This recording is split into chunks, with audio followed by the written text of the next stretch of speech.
Hey everybody, it's Father's Day weekend. It's late June. It's about almost 100 degrees today here in Texas. And we're gonna do some ribs, pork ribs, and we're gonna be doing some chicken legs. And I'm gonna try and experiment with some bacon bits and parts, try to do some bacon burnt ends. So stick around and I'll show you what we do here on Coach's Barbecue. Okay, so today we're going to start off with some ribs, and I've got some good spare ribs. These are pork spare ribs. There's some different ribs. I don't want to really go into that right now. I'm just getting pork spare ribs. There tends to be more meat on spare ribs, and it tends to have more good striations of fat, so you have a better taste in that. So I bought these and I trimmed them up a little bit. I kind of squared them. Up, and I cut the breastbone. There's a breastbone on there, and let me just recommend Franklin's Barbecue has an amazing video where he goes into how to pull the membrane off, how to trim the breastbone off if it is there, and about squaring it up, and about the rub and everything. So in making a good rub, what I used for my rub is I used 2 parts of black pepper, coarse black pepper, and then 1 part of sea salt. Then I used a little bit of chili powder, a little bit of onion powder, a little bit of garlic powder, kind of give it a little bit more robust flavor. And then I added some paprika in there as well to kind of help with color. So, and then I mix that all together. I put it in a shaker jar. Now the thing is, all of those granules tend to be different sizes, and so the heavier salt tends to go to the bottom. So you want to shake it up all the time, otherwise it separates in your jar, and then you get really heavy paprika or really heavy garlic. So you just want to keep swirling it, and then shake some on, and swirl it and shake some on. And you want to, as you can see, I kind of have an even across here. There's not too much on any one spot. Both of these look pretty good. I also put a little bit of olive oil over this, just a little sheen on there to help it stick and stay on the ribs. So I've got our firebox. I'm sure you're familiar with this. I got our firebox. It's up to about 300, which is about where I want it. I'm going to do these at 275, but I put it up to 300 because when I open it up, it's going to lose some heat. So I'm getting ready to put these down. I'm going to put them meat side up, and I'm going to lay them down, and hopefully everything will work well. So I've got my water pan over here. I'm going to put my gloves on for opening this thing up because sometimes that lid gets a little hot. All right.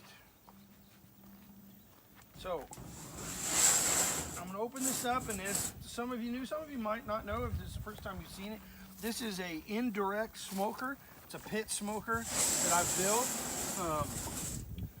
You can see my steel grate I have down there. I got pea gravel down there. The firebox is over here. My cameraman will show you. That's the firebox. So the fire is actually indirect. It's not underneath the meat. So I'm gonna lay this first one down. Okay. Now I'm gonna put it with kind of the point and the fat towards the heat, and hopefully this will get a little cooler as around the end because there's less fat on that side. So I'm gonna get this other set. I'll lay them down, kind of get a good point to it. Heat point, it lays pretty good like that. That way I don't want them touching too much because I want them to have good circulation of smoke and heat all the way around. Like we've talked about before, it's an indirect smoker, so there's no there's no flame underneath the meat. What's cooking the meat is the heat and the smoke that's coming from the firebox. That's all. There's no direct flame on here. So I'm gonna go ahead and get this shut up.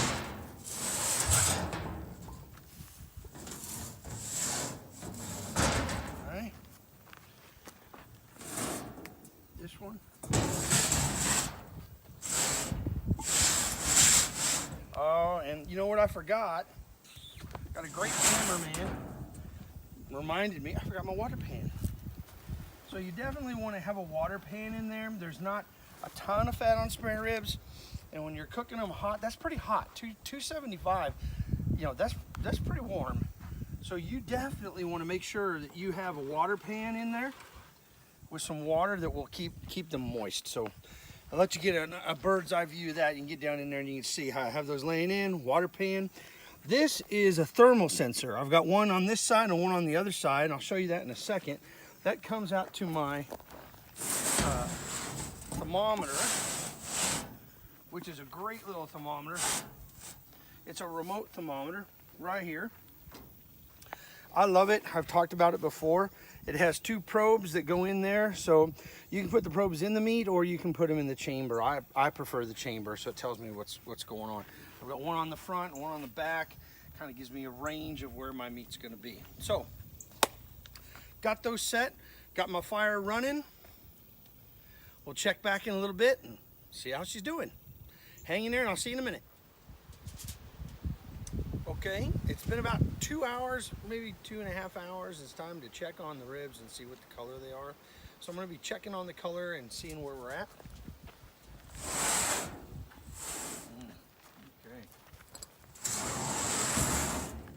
Okay, so that's a pretty good color there. I don't know if you can see that in the light. That's not too bad. Not too bad at all. Let me get a towel.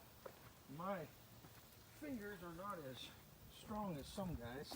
The heat can still get to me pretty good. So the color's not too bad. We got a good caramelization on there. I like it. This one's a little bit softer than this one, I can tell. When I lift this up, I'm going to lift this up and see the bottom of it. Let me see here. Looking at the bottom. So it's pretty good. We got a little caramelization, good color on that. That looks pretty good. Let's check this guy. See if I can lift and get him up. Yeah, that's not bad at all. Good color there. Got even some grill marks on there. So that's not too bad. So I'll lay him back down. So now what I'm going to do is I'm going to spritz these. Now I have a bottle that's got an apple cider vinegar in it. You could use whatever you want. You know, Dr. Pepper, Coca-Cola. I kind of like the water. I kind of like the apple cider vinegar idea, the little vinegary to it. So it's just kind of to add a little bit of moisture to it. And then at this time, some guys like to put sauce on it, like to bathe it, and that's what I'm gonna do. And you can use a squirt bottle, like one of those ketchup bottles, or you can just mop it. But this is just kind of just store-bought. I think it's Baby Ray's, and I mix it half and half because I don't want it too thick. I want it to spread out on there. I don't want it to gloop up in any area, so I mixed it half and half with apple cider vinegar. That way it kind of spreads out on here. And I'm going to do the same. Sometimes a squirt bottle works a little better but what's nice about this is all the bark has settled in on this guy, so it's not pushing it around. I was a little worried that I would be pushing the pepper bark off of it, but that's not happening. All right, so those are good and juicy. My water pan still has water in it, hasn't dried out. So let's get this closed, this box closed, because we don't want to let too much of our heat out.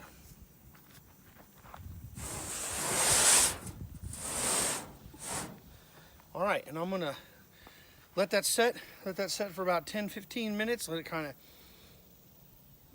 even out there, and then I'm gonna come back out and we're gonna flip those over and I'm gonna wrap them. I'm gonna wrap them in tin foil and sauce them a little bit more, fold them up, throw them back on there, and then hopefully 2 hours later, be ready to eat. Okay, so it's been about 15 minutes, and so now what I'm gonna do is I'm gonna pull each slab out and I'm gonna put it on, I'm gonna wrap it.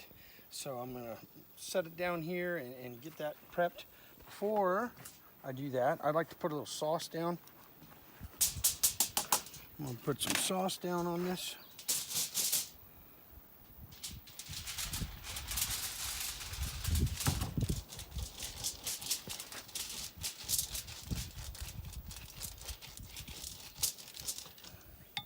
Oh, get a mist. I'm looking for a mist.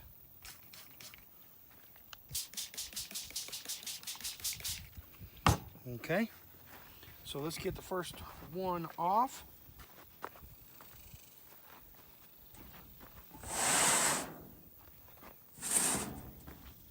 You might notice that I add a little chicken. Just a little bit of chicken today. Use a towel so you don't rip off your bark. And I'm gonna lay that down there. Close this up right now.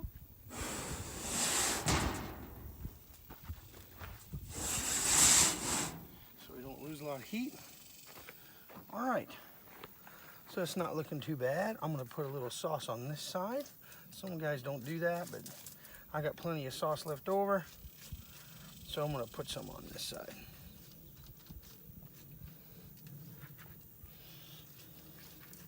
So my ribs are good and saucy. All right, cool.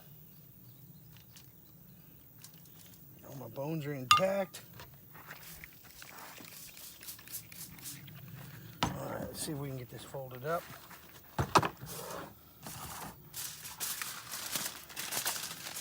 Hold that in.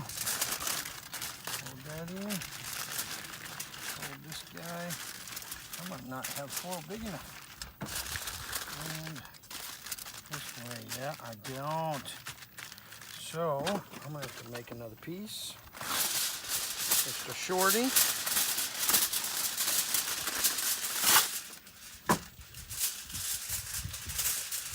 Just to seal that underside.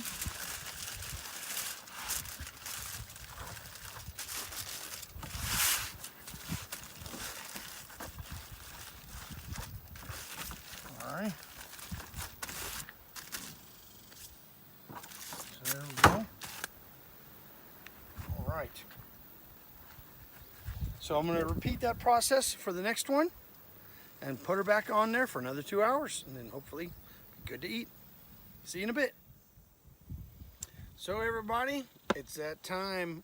We're ready to pull it off. It's been an additional 2 hours since we wrapped our ribs, and I think we're ready. Let's take a look.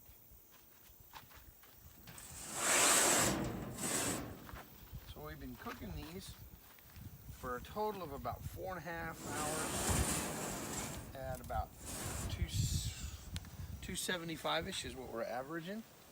So I've got my 2 racks of ribs right here. I'm gonna. Oh yeah, that's pretty pliable. Yeah, I might have. They might be a little overcooked maybe. They might be super tender, but that's all right. So I'm gonna take this guy out. Kind of feel the bend right there, that looseness bend in the middle. That means that's pretty good right there. She's definitely done for sure. So let's get this other one.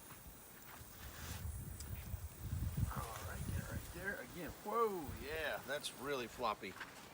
All right, so these are probably going to be really tender. Let's take a look. All right, moment of truth is here. We've got these ribs in. I've let them rest. You want to let them rest for about 20 minutes before you cut into them. It just lets the juices kind of come back into the meat itself.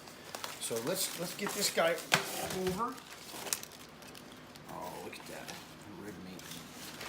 That looks fantastic. I'm just gonna cut it right there on that foil. Can you hand me another? My cameraman. A fantastic cameraman. All right, so when you're cutting these, you can kind of see the ribs and you can see the fat in between. You just kind of want to start and cut right against that rib as it comes through. So we've got one there, and that's one.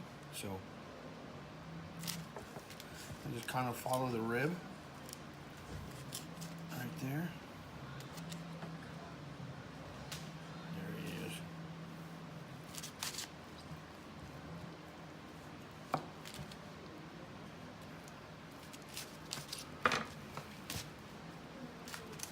So mine, I'll be honest with you, are a little too tender. They're a little fall off the bone. So if I grab that guy, he just comes right off. Now some people, really like it that way. Some people like it a little bit firmer. This is like super hot, but that meat's pretty good. We've got a pretty decent smoke ring that goes all the way around, kind of that pink area. Make some good meat. That's a good piece of candy right there. Good piece of meat candy. So happy Father's Day to you, and I hope you're having a great day and having a great time with your family. Again, you know, when it comes to smoking, you know, it's all about you trying it and getting out there and doing things. Whether you're smoking, you know, pork ribs, spare ribs, brisket, sausage, even cheese. Some people smoke cheese at a really low temperature. That's how you get smoked cheese. The thing is you try it. You get out there and you try it. Have fun with it. Give it your best shot and see what you get. You probably enjoy it. So listen, as always, I appreciate you guys watching our videos and checking it out. If you like it, please like it down at the bottom and maybe subscribe, share it with your friends. I'd really appreciate it. And if you have any questions or comments, please put it in the bottom. I would absolutely love to see your comments and I'll answer them as quickly as I could. So again, thank you for joining me here on Coach's Barbecue, and keep smoking that sweet meat.